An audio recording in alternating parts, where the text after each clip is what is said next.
Quel est le sujet? C'est vous qui avez dit « Je suis là pour cuisiner ». Commençons donc par le sujet de la cuisine. Comment Allah a-t-il cuisiné l'univers? Je ne comprends pas cette question. Je vais simplifier pour vous. Quelle est la toute première chose qu'Allah a créée? Une question simple, n'est-ce pas? Un musulman plein d'assurance arrive dans ce débat pour cuisiner Christian Prince. Il avance une réponse basée sur le plus respecté des recueils d'hadith, Sahih al-Bukhari. Mais il ne sait une chose. Il vient de tomber dans un piège dévastateur qui expose une contradiction fondamentale au cœur même de l'islam. Accrochez-vous, car la fuite de cet homme à la fin du débat en dit plus long que tous les livres. Vous ne connaissez pas le sujet, mais vous voulez participer à la discussion. Je suis là pour vous cuisiner. Vous êtes là pour cuisiner? Vous êtes un cuisinier? Oui, monsieur. Êtes-vous musulman? Musulman, alhamdulillah. J'étais là hier. Vous avez dit que vous étiez là pour cuisiner. Alors, cuisinons ensemble. Qu'en pensez-vous? Très bien. Alors, comment Allah a-t-il cuisiné l'univers? Quel est le sujet? C'est vous qui avez dit « Je suis là pour cuisiner ». Commençons donc par le sujet de la cuisine. Comment Allah a-t-il cuisiné l'univers? Je ne comprends pas cette question. Je vais simplifier pour vous. Quand Allah a créé l'univers, quelle est la première chose qu'il a cuisinée? Créer? Quelle est la première chose qu'il a créée? La première chose qu'il a créée. Et quelle est la dernière chose qu'il a créée? La première chose créée était le kalam, la plume. Ok, mais ça, ce n'est pas mentionné dans le Coran. C'est vrai, Je parle de la création du monde. Le monde, pas la plume. La plume, c'est juste pour écrire sur la tablette parce qu'Allah a la mémoire courte. Quelle est la première chose que Allah a créée sur la terre et dans le ciel? Commencez par ce que vous voulez, le ciel ou la terre. Laquelle a été la première et laquelle la dernière? La première chose, probablement l'eau. La première chose, c'est l'eau. L'eau, hein? Je ne suis pas sûr, je pense que c'est l'eau. Pourquoi vous ne pouvez pas m'aider?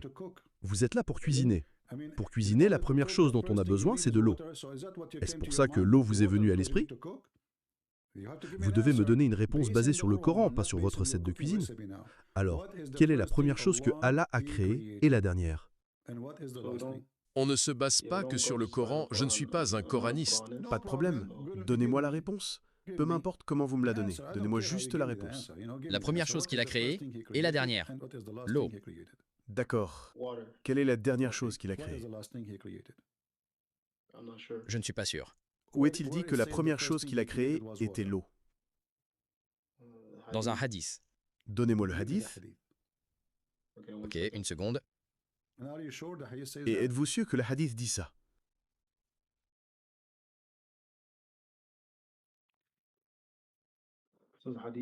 Alors, il est dit existait de toute éternité et rien d'autre n'existait avec lui. Il a créé, l'a placé au-dessus de l'eau. Puis il a ordonné à la plume d'écrire tout ce qui arriverait. Puis Allah a créé les cieux et la terre. C'est de quel livre? Bukhari. Pouvez-vous me donner la référence pour qu'on soit sûr de lire la même chose ensemble? Bien sûr, une seconde.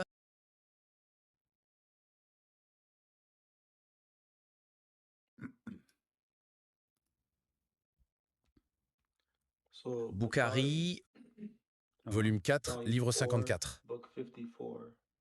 Bukhari, volume 4, livre 54.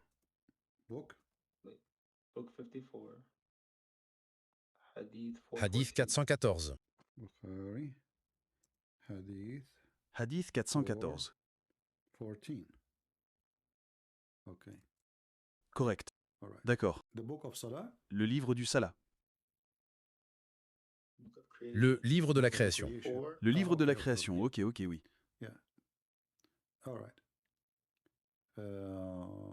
Book of Creation.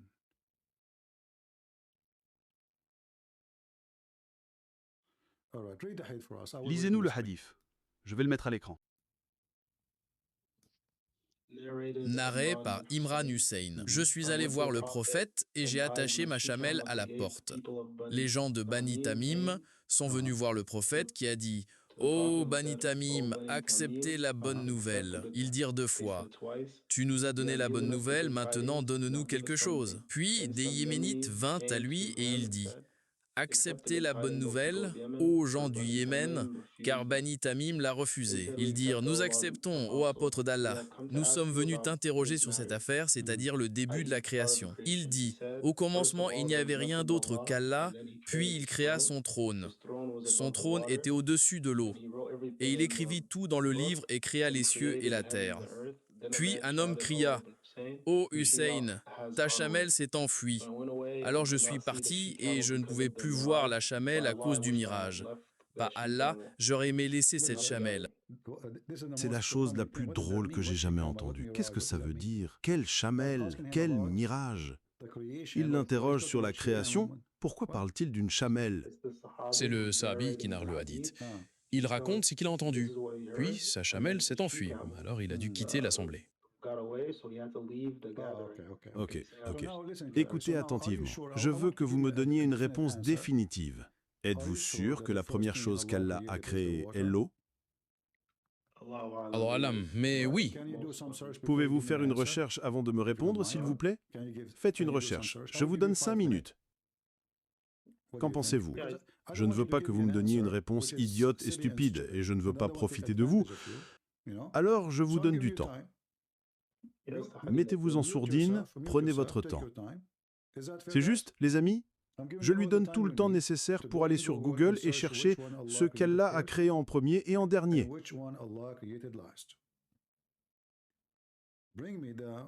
Apportez-moi la réponse la plus précise que vous puissiez trouver et j'attendrai ici.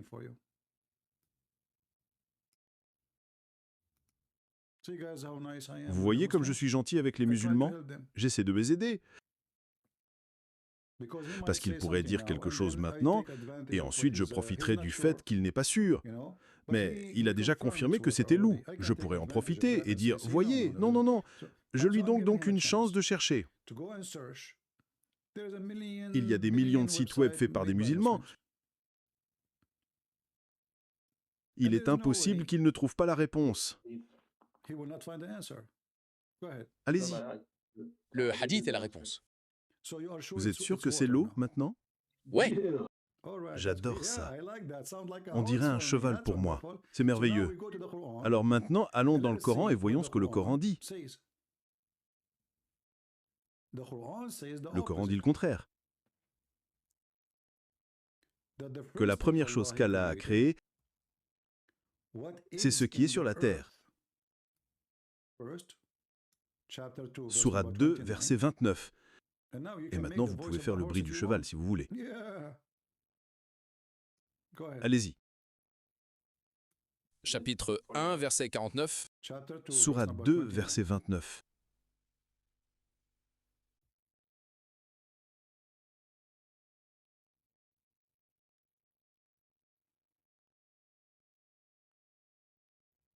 Il a créé à vous tout ce qui est sur la terre, puis il s'est tourné vers le ciel et l'a organisé en 7 cieux parfaits. Donc il n'est pas dit que la première chose créée est la terre. Non, ça parle de ce qu'Allah a créé. La première chose qu'il a créée, c'était la terre. Le hadith que vous m'avez donné parle du trône d'Allah au-dessus de l'eau, mais il n'y avait pas encore de terre, n'est-ce pas? Oui, donc ce n'est pas l'eau comme sur la planète Terre, pas l'océan. D'accord. L'eau, donc, vous dites qu'il y avait une eau autre que cette eau et que le trône d'Allah est au-dessus de cette eau? C'est bien ça? Oui, j'aime ça. D'accord. Alors, allons voir dans le Coran, parce qu'il y a un autre verset qui dit d'où vient l'eau et quelle est l'étape de la fabrication de l'eau. Désolé, vous pouvez répéter ce que vous venez de dire? Ce que vous venez de dire, le Coran, dans la sourate 79, parle du moment où l'eau a été créée. Sourate 79, si vous lisez à partir des versets 27, 28, 29, vous arrivez au verset 31. Il est dit « Ensuite,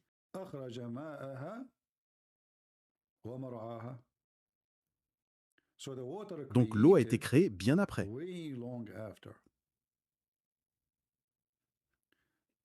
Ça, c'est l'eau sur Terre. Ce n'est pas la même chose que l'océan. Revenons au hadith que vous m'avez donné, parce qu'il est horrible. Et maintenant, vous allez nier ce que vous avez dit. Vous avez dit que ce hadith parle d'Allah qui a créé l'eau. Pouvez-vous me montrer où il est dit que l'eau a été créée dans le hadith? Oh, je vois. Puisque le hadith dit qu'il a mis le trône au-dessus de l'eau, cela implique que l'eau était déjà là. Donc, elle n'a pas été créée par Allah. Non, bien sûr qu'il l'a créée. Non, parce que la question était, quelle est la première chose qu'Allah a créée? Oui, donc le hadith dit qu'il n'y avait rien qui existait à part Allah. Rien n'existait sauf ceci et cela.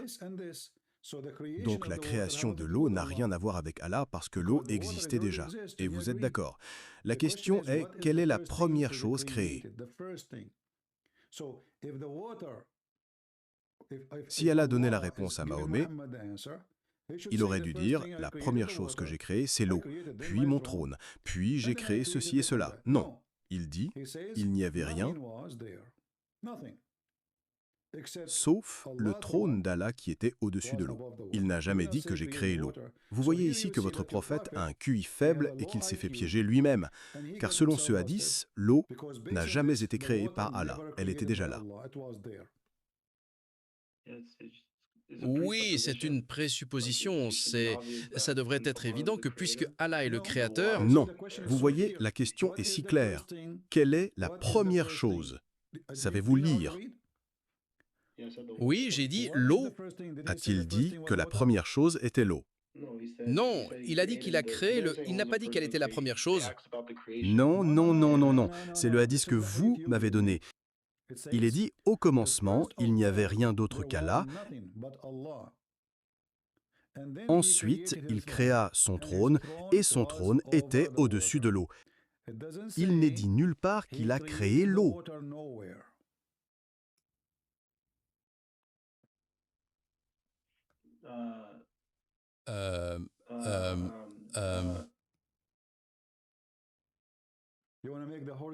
Vous voulez refaire le bruit du cheval?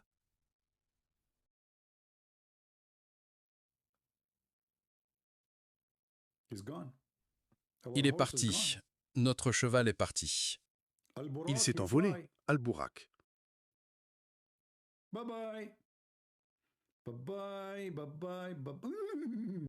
Bye bye, c'est ce qu'il a fait pour moi. Ouais, j'en suis sûr.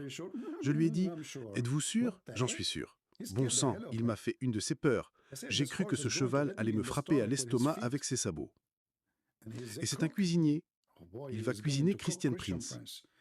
Christian Prince va devenir de la soupe dans quelques minutes. Soupe, soupe, soupe. Je vais faire une soupe. Puis-je emprunter juste un peu d'épices, du sel, s'il vous plaît? Ayez pitié de moi. Puis-je vivre un jour de plus? Soupe, soupe. C'est un cuisinier. Ils ne savent même pas comment Allah a cuisiné ce ciel et cette terre, parce que le Coran est un livre en désordre. Voilà à quel point cette religion est idiote et stupide.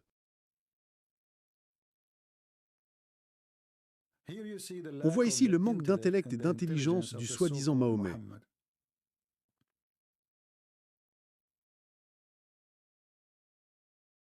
Au lieu de dire que la première chose était ceci ou cela, regardez ce qu'il a dit.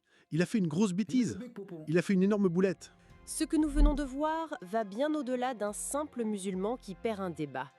Nous avons assisté à l'effondrement d'un dogme fondamental de l'islam, la prétendue perfection et l'harmonie de ses textes sacrés. La question n'est pas une simple curiosité cosmologique, c'est une question de fondation. Si le prophète de l'islam, interrogé sur l'acte créateur fondamental de son Dieu, donne une réponse via un hadith jugé authentique, qui non seulement contredit le Coran, mais qui en plus implique qu'une entité primordiale, l'eau, existait en dehors de la création d'Allah, alors tout l'édifice s'écroule. Cela pose deux problèmes déjà insolubles. Premièrement, la contradiction interne. Comment le Coran et le hadith le plus sûr peuvent-ils se contredire? Lequel des deux a tort? Dans les deux cas, la notion de révélation parfaite est anéantie. Deuxièmement, le problème théologique. Le hadith de Boukhari, en ne mentionnant pas la création de l'eau, la présente comme coéternelle à Allah. Ceci est une forme de shirk, le péché impardonnable en islam. Mais le problème est encore plus profond. Il est systémique. Et c'est là que l'islam tout entier est pris dans un piège mortel. Le Coran, seul, est un livre muet. Sans la sunna et les hadiths, un musulman ne saurait ni comment prier, ni comment jeûner, ni même qui était son prophète. L'islam tout entier repose sur ce postulat. Le hadith est la clé de lecture indispensable du Coran. Or, que venons-nous de démontrer? Que la clé la plus authentique, la plus sahih, non seulement ne fonctionne pas, mais qu'elle tente d'ouvrir une porte que le Coran lui-même a fermée à double tour. Le dilemme est total et sans issue. Soit le musulman rejette ce hadith de Boukhari pour sauver le Coran, et il admet alors que la collection jugée la plus fiable est faillible, tout l'édifice de la sunna s'effondre. Sur quelle base accepter ou rejeter les milliers d'autres hadiths? Soit il accepte ce hadith et il brise alors l'intégrité du Coran et le dogme fondamental de l'unicité divine, le tawhid. Ce n'est donc pas une simple fissure que nous avons exposée. C'est l'effondrement de la méthode même sur laquelle l'islam prétend être construit.